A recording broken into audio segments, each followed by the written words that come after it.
Watch this video, then we'll talk. You don't marry the hottest chick you ever been with. I'm going to need every man right now to chime in on this explanation from my husband. So how did this start? Well, we're watching a show and it's Married at First Sight. And I'm like, do you think that girl is pretty? Her husband's not attracted to her. It's so sad. I think she's pretty. And he looks at her and he goes, yeah, she's pretty. She's an attractive human. And I'm like, and he's like, she's not the hottest girl I've ever seen. I'm like, okay, well, like, who's prettier, me or her? And he's like, push play, let me see more of her. And then he's like, I think y'all are about the same. You know, she's not like super hot. She's not the most attractive woman I've ever seen, but she is a pretty human. And I'm like, what the fuck? Excuse me? Please keep watching to see his explanation. You don't marry the hottest chick you ever been with. The hot scale and crazy scale, they run on the same axis, okay? So you don't want to, you got a girl down here, she's not very pretty at all, but her freaking crazy scale is down here too. So you marry the person who have the good looks, but not high on the crazy. There's a cross-sectional graph there you got to hit. You can't go way low and get an ugly person who's not totally crazy, or not crazy at all. And you can't get the hottest person that is super duper crazy you can't be around. There's a balance in there that you have to pick. Those are the people who get married. So I'm not crazy. You're not super crazy. I didn't say you weren't crazy. I just said you weren't high on the crazy scale. But I'm not super attractive either. You know, because once you get to the super attractive side, the crazy scale goes up. So then you're still not freaking married. So I'm just... There's a cross-sectional path in there that all men try to stick to. Unless you just like really crazy people, then you're up there. But you got to deal with the crazy. I don't want to deal with the crazy. I pick something in the cross-sectional path. There's an area that you stay in. You do not get out of that. I stayed in that area. What do we think? Do I kill him now or when he's sleeping? So first off, I'm going to do my hair today. Wish me luck. I don't know how many hours it's going to take. Next, full disclaimers. She did a follow-up video.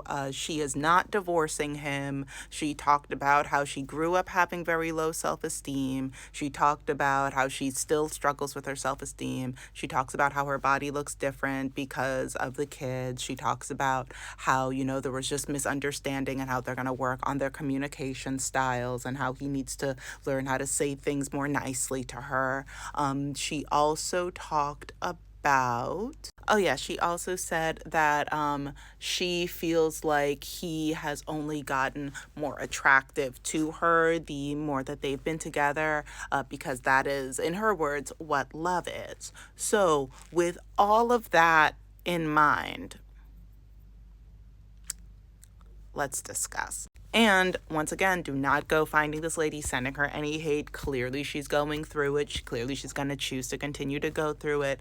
This is not necessarily about saving her, being mean to, don't be mean to her. She's going through enough. This is for the people that could end up in this situation, so that way you can see it coming and make a better choice. First off, she asked that question knowing good and goddamn well what he was going to say. I feel like women who are in relationships with men who ask questions like that, like there's some people that do versions of that in their relationships kind of as a tee hee hee, but then there's other people that do it knowing what they're going to say, hoping that they're going to say something else, but kind of to validate that that insecurity that they are holding on to. That man used, now I've never seen How I Met Your Mother. There's too many white people on that show for me to be vaguely interested.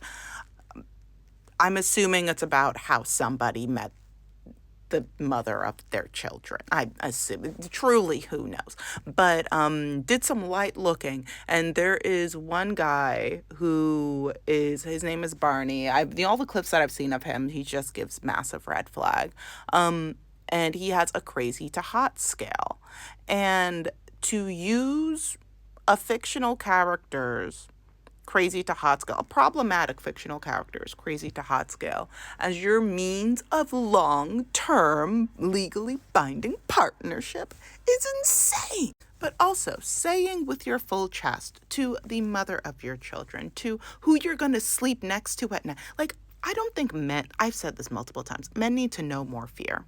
Men need to know so much more fear. There needs to be a healthy fear of the woman that they are partnered with, of women in general. Because what do you mean that you would say all of that to somebody's face, sleep next to them, and then not fear for your life? Like, I could snap at any given time. I say that I'm very sensitive. I can't fight, but I can ruin your life. That man said very proudly, very honestly, in the nicest way that he knew how, that he settled for her. That he settled for her. And he wanted her to know, hey, I settled for you. And I need you to be okay with that. Because to me, you're a reasonable amount of crazy and you're a reasonable amount of attractive. That lady is convenient. Convenient to him. He knows it. She's manageable. He knows it. And he's fine with his life. He's fine. She's in love. She loves the life that they have together. She loves him. She finds him attractive. He's fine and comfortable. So comfortable that he told her to her face, I settled. Anyway, can we put back on the show? No amount of therapy is going to change that. No amount of fixing your communication styles is going to change that. That kind of disrespect, and regardless of posting it on social media or not, like this might have been the first time, and it seems like this was the first time that she posted something like this, looking for feedback, looking for people to share their thoughts. And she kind of worded it as a joke, like, oh, should I, fight him now or later? Ha ha ha. That man disrespected you to your face, regardless of if there were, right now the video has about like 1.6 million views. Regardless of if 1.6 million people saw it or not, that man was comfortable disrespecting you in your home to your face. I really just need to see the draw. I know that there is none, but like, and this is why I say more and more on this page. Like, listen, if you're gonna engage with men, then sure, engage with men. Do what you want to do. You are less likely, and this goes outside of like abuse, assault, like people doing acts of violence towards you, right? The more that you love yourself, the less likely you are to get into a situation like this, or a situation where you will be taken advantage of, once again, outside of abuse and all of that. The less likely that you will be open to tolerating being treated as manageable, as fine, as a solid 6.5 out of 10. As like a mild convenience, in the way where it's like, oh yeah, like there happens to be a 7-Eleven in front of me and I could use a coffee. Convenient.